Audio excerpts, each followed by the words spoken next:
Welcome back to Tailoring Talk and part 2 of our massive Casino Royale spoiler review.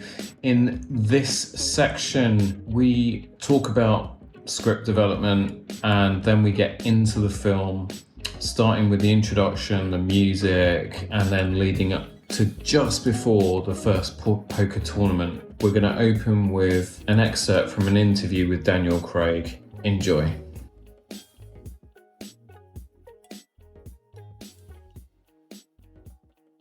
I suppose all of these sort of like hurdles, what I was saying to myself, it's all right, what's going to happen is I'm going to get the script, I'm going to read it, I'm going to go, no, thanks very much, it's really nice.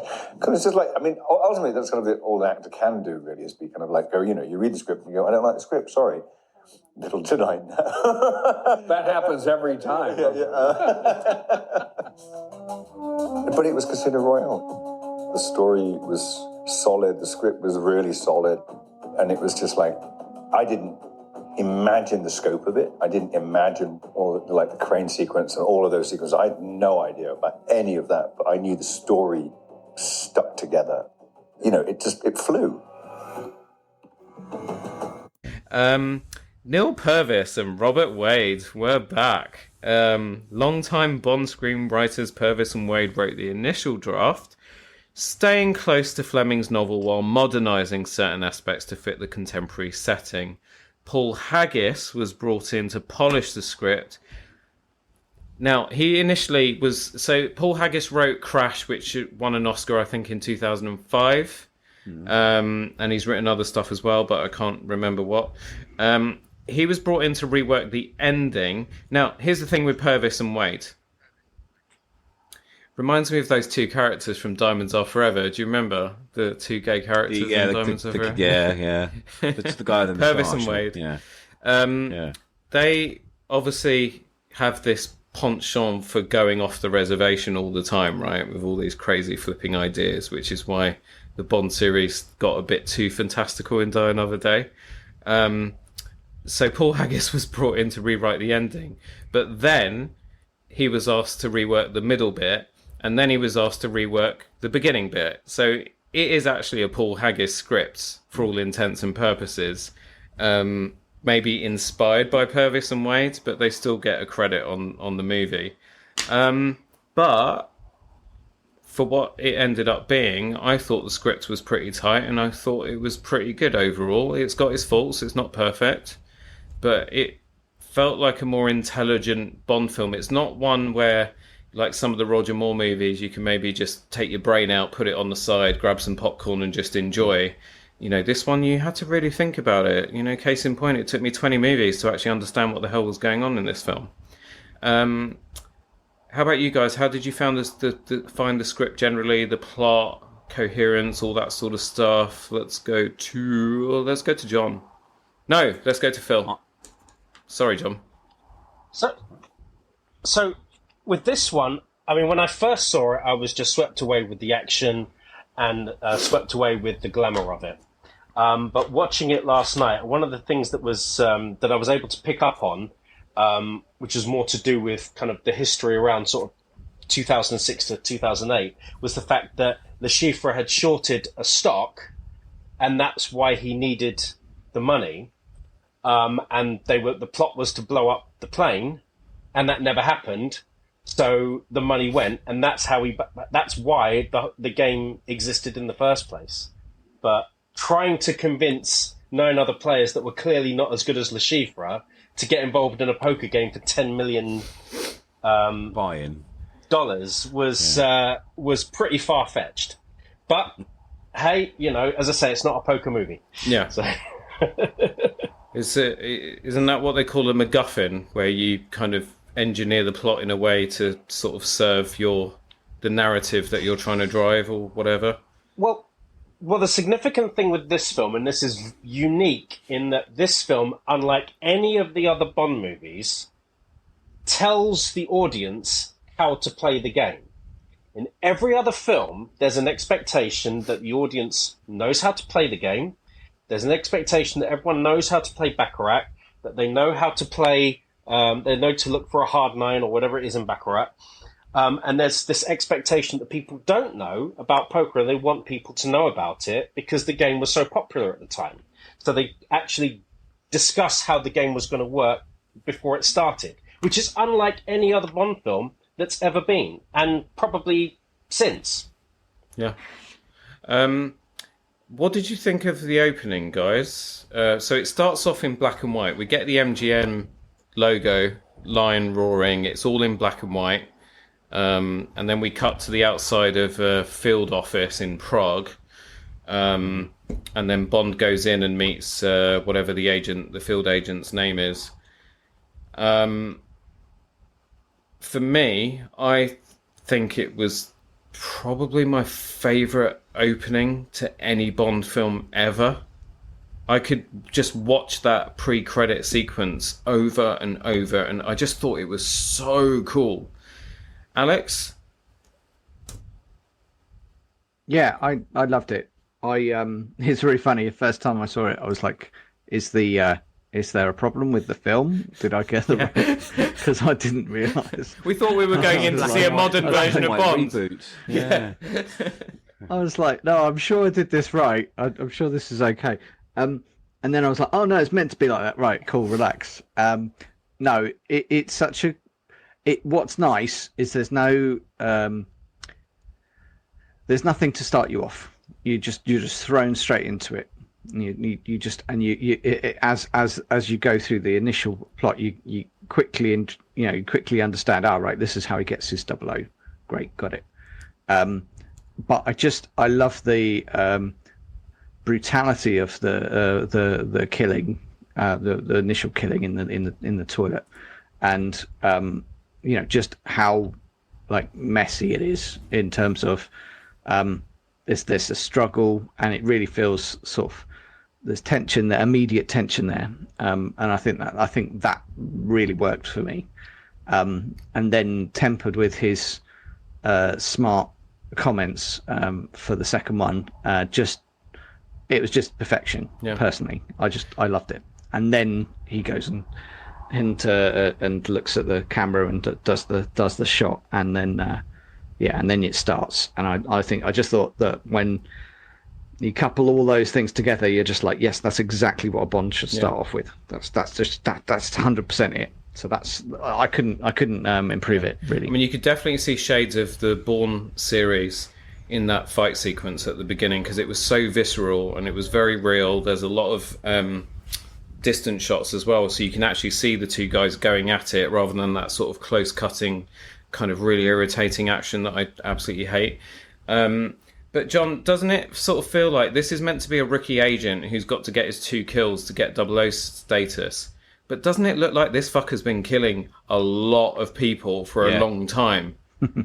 Yeah, the sequence in the bathroom reminded me of the bathroom sequence in Mission Impossible, the recent Mission Impossible film with Fallout, Henry Cavill and his dodgy moustache. Yeah. Is it Fallout? Yeah.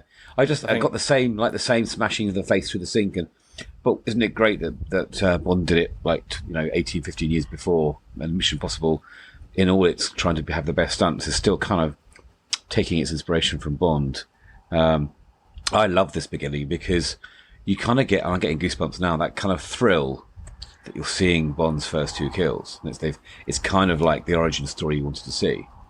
And it was the character Dryden that he meets in the office, played by actually a very famous British TV actor, Malcolm Sinclair, who's in a lot of kind of mid-90s, thousands TV series. He was in Pie in the Sky, which is quite a famous old TV series with what's his name? Richard Griffiths, big guy. Mm-hmm. He's actually, I recognise him straight away. He's actually a very, very famous British actor, and I love that. And a well-established, stage actor. I love that they brought him in for about 3 minutes and then shoot him dead at the beginning of the film. That's, it's ballsy, but I just love that scene. You're right. Bond is relaxed. He's confident. He's got his quips already. There's kind of like the vibe is very much previous Bond, but stamping his own style. I loved it. Really, really good. But he's very efficient because it's like with Brosnan or Roger Moore even, you feel like, before he kills you, you feel like you could probably josh around for about half an hour, right? Yeah. Pun after pun after pun. And then eventually he'll kill you, but at least you'll have had a laugh leading up to your death. Whereas this guy there's no real joking around or anything. He basically, I mean, he cuts the guy off before he can even finish the sentence. You know, the next one is easier, I think he's going to say, right? Yeah. He just he shoots him dead on that word, and he just says yes considerably. Yeah. But I mean, it was really freaking cool. And then, so literally 3.5 minutes, and then we're straight into the title song. Yeah. It's the first. So two things combined that, for me, again, this is one of my favourite title sequences ever, because I just love the graphics that they use with this, which, you know, was inspired by the cover of an edition of Casino Royale, which had, I think, playing cards around it and then blood dripping from the hearts. And then the title song written by Chris Cornell from Audio Slave, Soundgarden, and David Arnold, David Arnold's back to score his 4th Bond movie. And this song, for me, I know, again, there was a little bit of controversy at the time, although generally it was agreed it was a great song. There were people sort of questioning that it really went against, you know, what a Bond song should be. But I think it obviously served its purpose, which is this is a new Bond, it's a new take on the character, we're going to be doing things differently. And this song's just brilliant. It's, again, for me, I've always said this, the best Bond songs for me are the ones that get my blood pumping. The ones where, you know, I will, if I'm driving, I will just squeeze that accelerator a little bit more, right? Or if I'm working out, I'll just push that bit harder. The ones I skip are, you know, Skyfall, the Sam Smith one. Even I love Billie Eilish, and I do love her Bond song, but I will skip that one if I'm not in the mood. But this falls into that sort of canon of Bond songs like Thunderball and Goldfinger and Diamonds Are Forever, Duran Duran's One of You to a Kill, Aha's Living Daylights. It's just, it's awesome. Phil, I know you love your music. I do. How was this for you? I would still say that Aha's Living Daylights is my favourite Bond song. This, I've got to say, I wasn't as excited about the song choice and the artist. It's a good song. It's a decent song. It wasn't an amazing take on Bond for me personally. Yeah, I think Phil. I think the point you're making, I agree with you. Despite what you're saying, I agree with you. I think it's not an iconic Bond song. It's not the song that you first think of on a greatest hits album. But I still think it's a really good song. So I can enjoy listening to it when it comes in, and I'm excited. But it's not known as a famous Bond song, is it? It's not a Shirley Bassey, is it? It's not. No. You see, which is really interesting. But I loved. I mean, I've always been a big Soundgarden fan, so for me, I really, really like it. But it's just not an iconic Bond song, is it? Really, that's weird. No. And do you think that's because it has less broad appeal than a lot of the Bond songs? No, I think it actually does have broad appeal. It just wasn't. It didn't have a massive sort of impact as a Bond song for me. Right. I prefer, you know, I'm a big fan of like the Aha sound and Duran Duran's soundtrack. Very much like those. Just making a note here. Yeah, this one kind of just... Turning the stage over to Phil, hoping that he's going to agree with the point that you just made is futile. Do not do that again. Go to Alex instead. Alex! Learn from your mistakes. So, Alex... the gadget count in this film was quite low because I think they really wanted to go the complete opposite direction to what happened before in Die Another Day, which was a bit gadget and CGI heavy. Would you like to? Would you like to take us through the Toys R Us of 007? I absolutely would. But can I just chip in about the soundtrack absolutely. Go for a second? Only because, obviously, I think because the track was co-written with David Arnold, I think it fitted really well in the film. And I think the thing for me is, I think it's a classic Bond film, but for what it means, not for what it sounds like. And for me, this means like the new era. So, and I think that's why I really like it. But you're right, it's not massively memorable. It's just it doesn't quite align to things, but it's just, it says something. You know my aim. I don't need to give you the background. Let's get on with it. And I just really liked it, and it just felt very different to some of the previous ones. But we won't beat up Living Daylights soundtrack, because that was awesome too. So I think they're good. Also, when we look at David Arnold's soundtrack, what's nice is he adds a lightness to it this time, which was missing in early ones. So it kind of was trying to be serious. So he kind of adds the lightness to the tracks in certain points, and that's quite nice. It just kind of peps it up. And so I thought it was a really good soundtrack. So I just wanted to mention it because it's. I mean, while we're on the subject, when we move on to, let's delay gadgets for a sec. I'll try and segue into that because you just picked up a thought. He obviously used a lot of the strands from You Know My Name in the film, orchestrally speaking, and we don't hear the James Bond theme until the very, very end. But where you get the most memorable use of the orchestral version of that song is when Bond turns up at the resort in the Bahamas or in Nassau, and he's driving a car.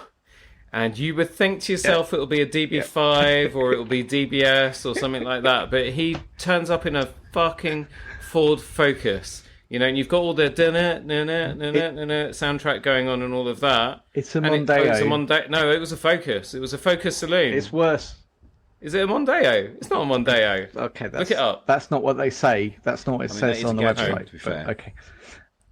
It's a pretty crap. I was going to talk about it because this is. Because you're absolutely right. Like the music says this is awesome, and then the car says no, it's not. No, we've just paid them a lot of money, and we want our scene. Just put it in. Because it's like your predictive interest for this film, right? Your predicted interest curve, to borrow Total Films review thing, is like really high on the opening, stays high through the credit sequence, maybe dips a little bit when we get to Africa and Le Chiffre's getting all of that money. And also, how the fuck does that work, right? So he walks in, the guy, like Mr. White is there, who's like part of this shady organisation that is overseeing everything, but we don't know who they are because of copyright and all of that sort of thing. They can't say who they are until the fourth film. But then it's like, how do I know I can trust this guy? Oh, well, he's done shit for a load of other shady people around the world. Oh, okay then. And then opens here's my $200 million.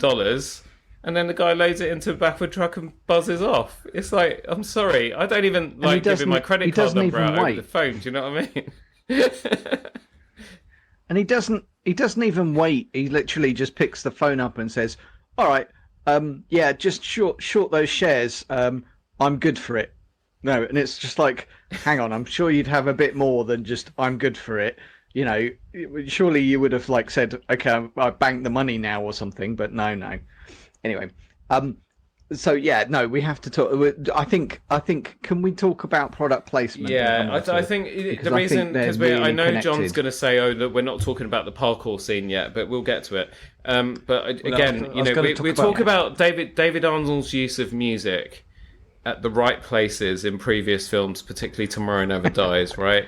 Gets your heart stirring. You have those fist pumping yes moments. He uses the uplifting moments of the score, the dynamic moments of the score, for those times when Bond does something that is more exciting or heroic than driving a Ford Focus / Mondeo rental car into a resort. And then blatantly uses a Sony Ericsson phone. It's the K800i, isn't it? Yeah. So I took a photograph of it on TV.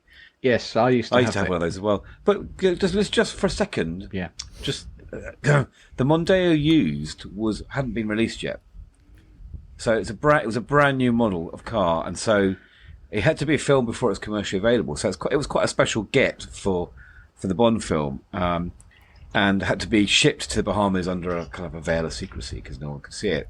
But it had it was a range-topping 2.5 litre ST version. It had a one-off sports kit, body kit. It had keyless entry. Had a human-machine interface instrument display. I mean, these are all things that Q would quite like in his cars. It had a capless refueling system with inhibitor, so you couldn't put the wrong fuel in. All these are very cool gadgets. The problem is, I mean, you can't see the adaptive cruise control, or the interactive vehicle dynamics control, or the hill launch assist. Yes, Granddad. You can't even see the optional. You can't. I mean, they had lower suspension. We couldn't see that. We couldn't see the partly leather you interior. can even so quick. Hey, Alex, Phil, you can even adjust steering wheel. Look, move steering wheel up and down. Yeah, but you couldn't do all that. They even got that because he could. Even got electric windows. None of this. You couldn't appreciate that because he parked it up, ditched it, smashed up some dude's Range Rover, and then stole an Aston Martin. So the Range Rover was you quite imagine funny how Ford felt. It was funny. The guy who's how the did Range Ford Rover feel was about their car. You know. Yeah. The Range Rover was gold. Go on. And the guy who owned the Range Rover looked like. Come on, guys. How did you not go? Oh my God! It's Auric Goldfinger. Yeah. Yeah. Yeah. Yeah, it was a homage. Yeah. Anyway, so let's just talk about product placement, and then we'll get back to the film. It was very in your face. Die Another Day. Well, Die Another Day. There were criticisms about the product placement in that to the point where it was being nicknamed Buy Another Day, and so the aim was to downgrade. Literally, they consciously aimed to downgrade not have as much product placement in this film. But it felt more obvious because it was all Sony products rather than a variety of things. Yeah, because it was like, the Sony K800, and he was using a Sony Vaio laptop. I had one of those. Yeah. There were a few other Sony things going on in there as well. There's the he name checked the Amiga as well. Yeah. He name checked the Amiga and then drove in the Mondeo. No, it was fine, but it was just like, again, it wasn't necessary. Oh, none of that was necessary. You guys carry on talking about product placement. I'm just going to go grab something. Right. I'll be back. Yeah, and whilst we're talking, I'm just enjoying my smooth ice cold can of Beavertown neck oil. Drink it with friends. Drink it on your own, or drink it with a can in a poker game. Or a can. We're going to get flagged up by Coke, for YouTube for saying that. We probably are, aren't we? We are. Transparency. I bought this for myself. Okay. Yeah. Yeah, none of us have been paid for this. No, we are not. In fact, Bobby never pays us for this stuff. He doesn't pay you. But the thing is, what frustrated me was it was the music that was generally throughout the whole film so good, but that one scene, the music, like it had it set you up for something that the car could not cash in. It just couldn't do it, and I just was like, oh no, why did you like? Oh, never mind. Anyway, it was very funny and glaringly obvious that it was product placement, but it would have just been better if they'd have just like put a couple in a row and just crashed into them or something. Like it would have literally given us more of, oh, what was that then? And instead he just used it like a taxi to get from the airport to the golf club to the club, and that was it. So anyway, it was frustrating, but never mind. Gentlemen, I also felt like go on. No, I mean if you got it. Yeah, yes. Yeah, no, I finished my rant. I can answer that. Also, by the way, they think I didn't hear them. They get paid. I forgot he's still got his headphones in. They get paid. They get paid in laughter and all the positive energy. Good times. Once upon a time, if I may tell you, listeners and viewers, a story. Once upon a time, there was a young tailor who was trying to make his way in the world, and he was brought up in Croydon. Poor boy, suddenly thrust into the spotlights and the bright lights of the big city of London. He was meeting captains of industry, CEOs, partners of law firms, and so on, people with more money than he could possibly imagine. Shaking hands with one of these captains of industry one day, he noticed the CEO's watch. It was a Breitling, or Breitling, or Breitling. I don't know how you pronounce it because I'm poor. And he complimented the gentleman on his watch and said, "I love your watch." The gentleman held out his arm proudly and said, "Why, thank you. It's a Breitling. It was £4,500. Phil, can you do the maths and adjust that for inflation from 2004, please?" The young tailor said... yeah. I'd say that's going to be somewhere around 14,000 now. Okay. The young tailor said, "Wow, that's a lot of money for a watch." The CEO looked at the young tailor's watch and said, "Yours watch also looks very nice. Let me see." The young tailor hid his hand behind his back and said, "You don't want to see this." The CEO grabbed the young tailor's arm, held his wrist out in front of him, and moved his cuff back to expose the watch. It was a Timex that cost £80 from Argos, Elizabeth Duke. The CEO turned around to the young tailor from the past.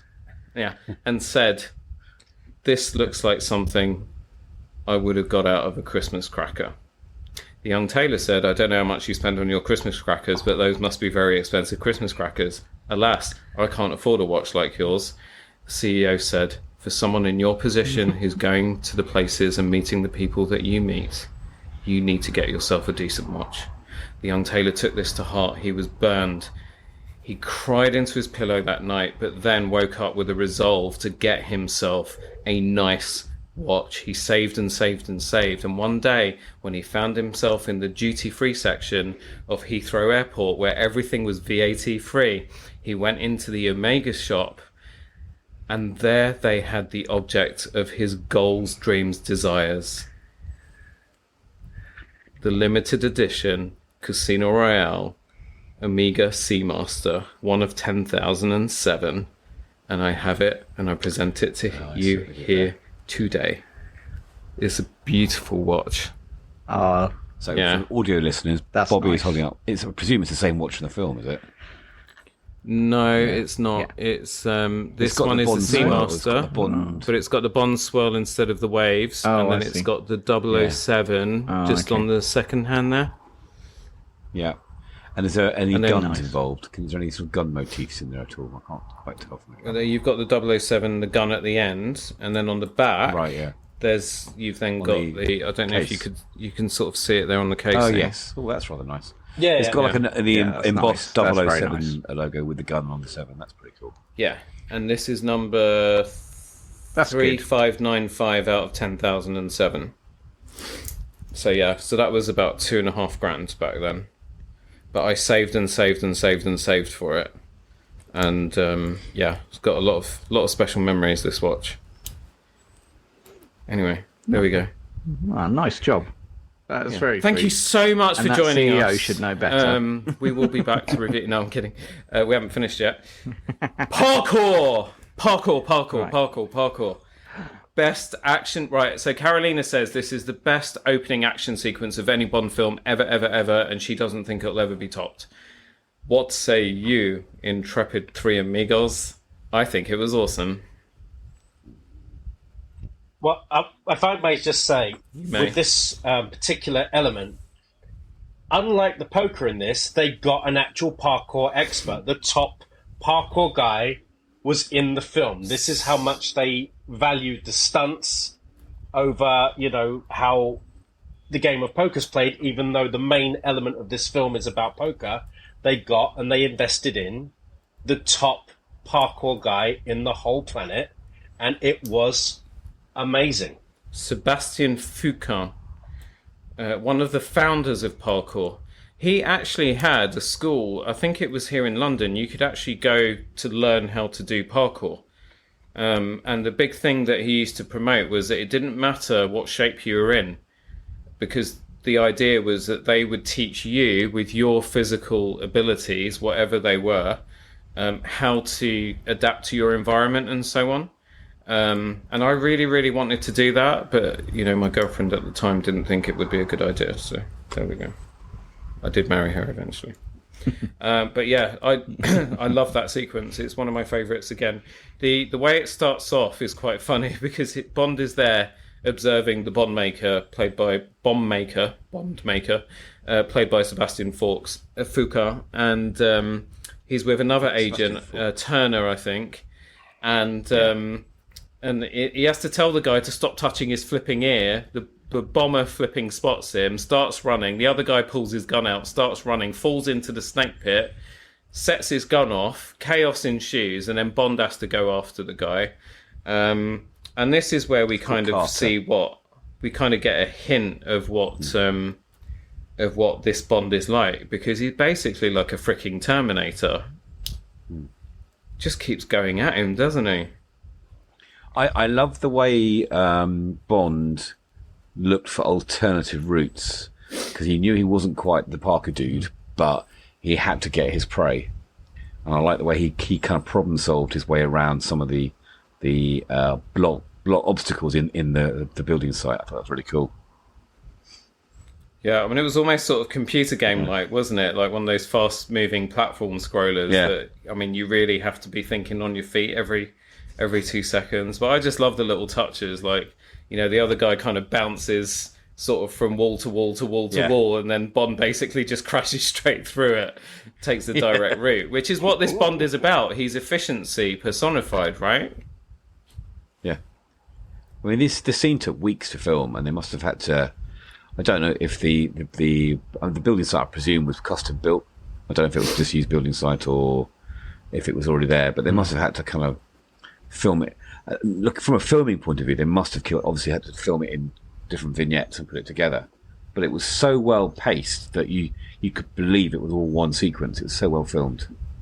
And what a logistical nightmare it must have been. Yeah. And we all kind of retched a little bit when he jumped off that crane onto the other crane, and I was like, oh my God. But I do think the parkour scene was important for him to do, because later on in one of his other action sequences in the airport, it made that more believable because he was able to demonstrate that he was jumping around looking for this agent. That's true, yeah. Yeah. It's great the way they link together the scenes. Yeah. After that, I mean, we have a little scene with Le Chiffre, but then we go back to London and Bond breaks into M's apartment. Now, first of all, her apartment is really cool. Like, I love those penthouses where you literally just go in the lift and the lift opens out into your room. That's so baller.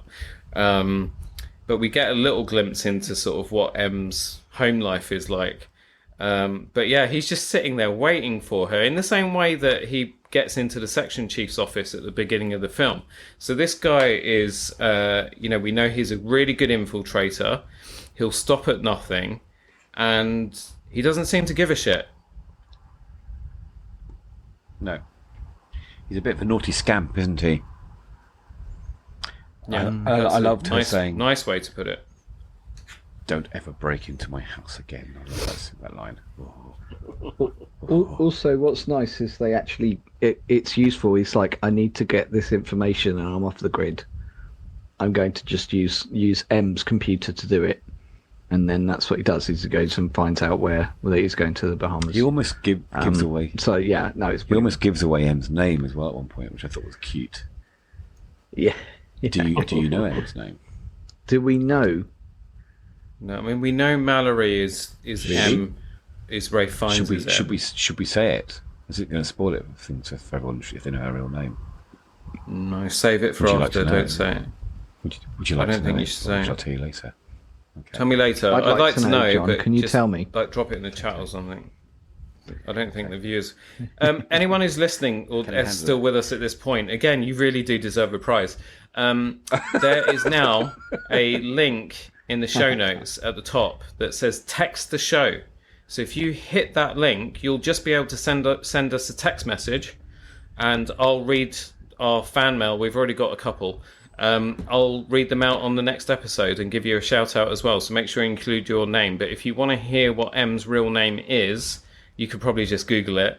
But if you want John to reveal it, then we'll make that happen for you. I have it tattooed on my lower chest, so I can just reveal it on camera if you want as well. No, we don't want to see your boobs. So he gets the information he needs, moving swiftly on, and then he ends up in the Bahamas, and we see the Ford. I swear to God, this is a Ford Focus rather than a Mondeo. No, it's definitely a Mondeo. It's definitely a Mondeo. It's got a boot, so it's not a hatchback. No, so it's definitely a Mondeo. And look, sorry, dude. And look on the bright side, it's better than the Invisible Car. Yes, it is. Ford got into trouble. That is absolutely true. We were talking about Ford that. got into trouble because they used this scene from the film in some of their advertising for a Ford Z-Tech and got slammed by trading standards for using the wrong model, the misleading model for the Z-Tech rather than the Mondeo. So it was definitely a Mondeo. Yeah. That was the only scene they were given. They must have paid so much money, and they were like, "Here you go. You've got 20 seconds." Bye. So people saying they that must have wanted to use it so people bad. saying that Daniel Craig was an ugly Bond, but he certainly was getting the looks off the girls, because the moment he parks the car and gets out, those two girls that come back from playing tennis turn around and give him a double take. I think the blonde is Alessandra Ambrosio, the supermodel. But I'd need to look that up. But it looks it is her. Yeah, it is. It's definitely it's her and Veronica Hadokova, which I can't spell it, but yes, you're absolutely right. So he causes the disruption with the Range Rover, because he basically needs to get into the security footage of the club. I have no idea why. I mean, it's like he wants to tag the guy that owns that DB5. See, he's finding the location or something. He knows the time, location and time or something. Yeah, so he's working out who sent the text to Ellipsis, and what he needs is the time, and so he wants the CCTV, because clearly the only place that someone can get reception is right outside the hotel. That's the only place. It's just how it works. Yeah. So, I mean, but it was just happened to be that case, so it was funny. I'm looking at my notes for this scene with the Range Rover. I've put it in a big special box and I've written it down in capitals. It's exactly what I do to a Range Rover. I have a bit of Range Rover anger, I think. But I thought this was quite a good scene, though. I thought it was quite clever how he pieced it together, like a sort of Batman detective type scenario. Yes, he's not. There's no clever X-ray gadget showing him. He's literally using technology that you could use to find this out. I thought that was quite clever. He's not been given anything, right? Because M's probably told Q Branch, James Bond comes knocking on your door, just shut the lights off and pretend you're not fucking there. Do not give that little piece of shit anything. Because he is literally like the vaping teenager of MI6 at this point. So then he obviously finds who he's looking for and goes down the beach to where they are. And the woman on horseback, played by Katerina something. I think she's Argentinian. And she obviously Marino. She plays Katerina Marino. Her name's Every single time Carolina sees that scene, she's like, that woman cannot ride a horse. But this is where we see is it an Ursula Andress homage moment, or was it just coincidence? But we see Bond coming out of the water with his six-pack. I remember every woman in the cinema that night at premiere night literally leaning forward in their seats. And I was, I had that, that sort of, what's it? Even Bobby was wet after that scene. I wasn't wet, but I was thinking, moist.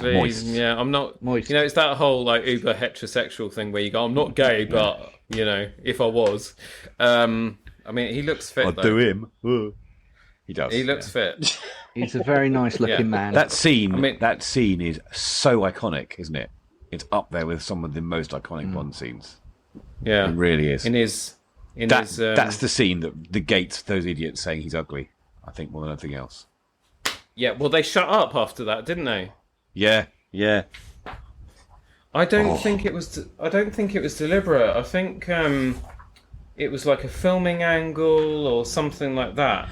Well, apparently, all the cast and crew who were on set were far away from Bond at the time, because they were basically, everyone had to be press ganging to holding off the paparazzi who were near the beach trying to photograph that scene and photograph him in it, because it was like, you know, the Daniel Craig scene that everyone wanted to capture. I guess Eon wanted to ensure that they kept control of that image for advertising and marketing. So, yeah, what a scene! I mean, they got really angry because while they were filming, the paparazzi photographer snapped Daniel Craig emerging from the ocean in those blue trunks, and obviously the photo went viral as it could at that time. But they were really, really pissed off about it because it was almost like a set leak, right?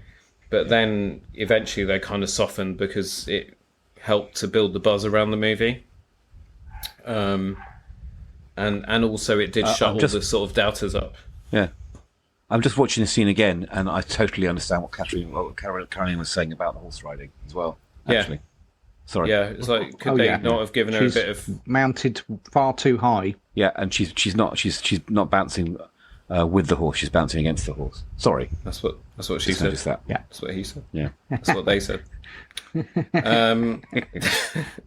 All the while, so Bond is in someone's computer. No, he's in M's computer. He's from the Bahamas, basically. He went in M's computer. computer. Exactly. And they're all sort of like, they wake M up, and we see M's husband asleep, or her booty call. Who knows? I think she's married. Ooh.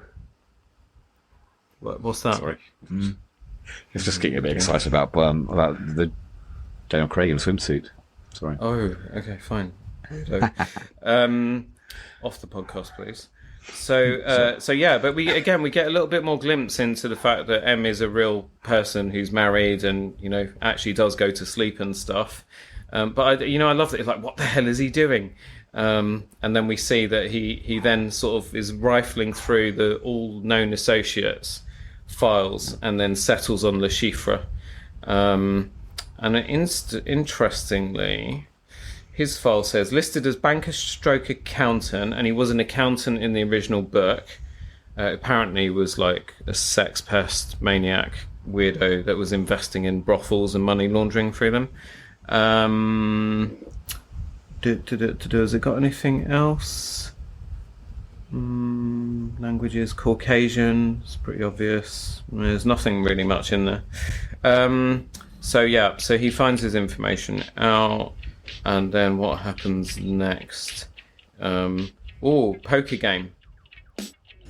Poker game indeed. Poker games. Lots and lots and lots of poker. More poker than I think has ever been committed to film. Anyway, that's all to come in part 3. Thank you so much for listening to part 2.